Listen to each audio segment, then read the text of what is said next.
Can I tell you, ladies and gentlemen, laziness as a case study will always lead to poverty, even if you are anointed. Laziness will always lead to poverty. I'm sorry to say there are preachers who are lazy, always resting for doing nothing. Always resting for doing nothing. There are business people who are lazy. You open your shop by 12 and close it 5 p.m. for fellowship. Nothing wrong with the fellowship, but you are going to be poor because you are not taking your work seriously. Are we together? Have you seen people like that? Customers come and knock, they wake them from sleep. We want to buy the crate of minerals and the people yawn and say, why now? Yeah, it's too early, 8:30.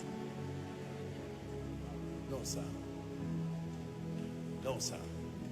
Listen, let me tell you, whether you've heard me tell you, whether you serve God or serve Satan, the one thing both of them will not tolerate is laziness. Whether it's God you serve or Satan. In case you don't love God and you go to Satan, you will still work hard. At least the one thing we know that both God and Satan agree on is that lazy people have no future. Whether you work for the dark kingdom, you will still not be promoted. Are we together? I've had back-to-back travels. By this morning, I was in Lagos for a conference. I returned back. I'm still standing. There are many young people behaving as if they are 70 years. Let me tell you the truth. The Bible says, I must walk the works of him. After the oil comes on your head, use your hand, walk. Let me speak to every gentleman in Koinonia here.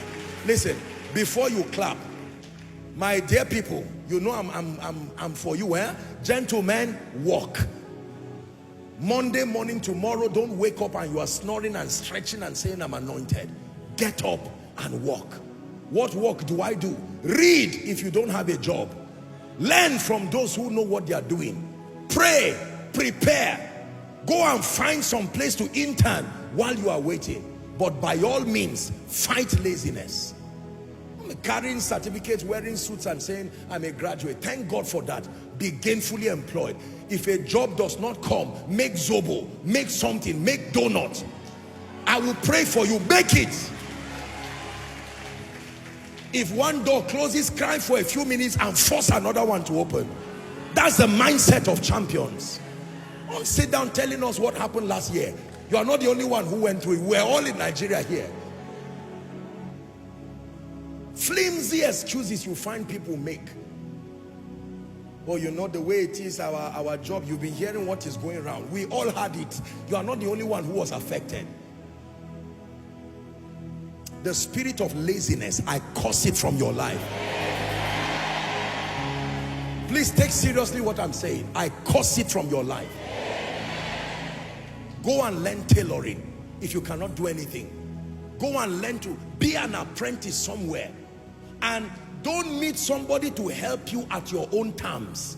When you are in need, adaptation is proof of honor. Don't meet someone greater than you and say we are colleagues. No, there's no colleague mentality in the world of growth and knowledge and wealth. Are we together?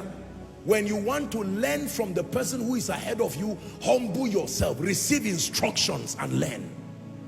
There are many arrogant people who want to be wealthy at their own terms. They want to be great at their own terms.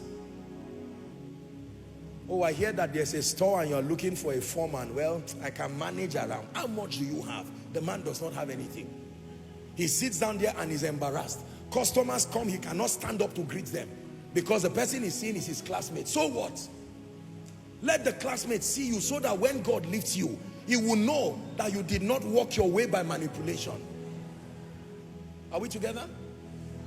The man who does not have and is too big to receive and too big to learn is the one who will remain in that condition forever. I tell you, if I did not succeed with my life as a man of God, I will humble myself. Even if it's somebody I raised, I will humble myself and learn. It does not kill. It's better to humble yourself and learn and grow. Which one is more embarrassing? To learn earlier and bail yourself out, or to stand in pride and then you find out everybody has gone and left you alone there? Our generation is an arrogant generation.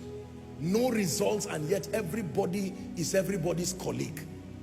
This colleague mentality, we are colleagues to fathers, we are colleagues to senior mentors, we are colleagues to people with potent, undeniable results. No learning, no humility to learn.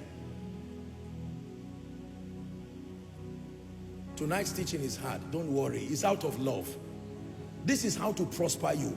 You don't prosper people by massaging their back, you give them a push. Are we together? Yeah. Some of you have been pampered since they gave birth to you. That's why God sent me to your life, to give you another side of how people make it. Nobody will come and say, you know, please be serious with you. It doesn't work that way, sir. It doesn't work that way. In life, you force your portion to come to you. Did you hear what I said? You force your portion to come to you.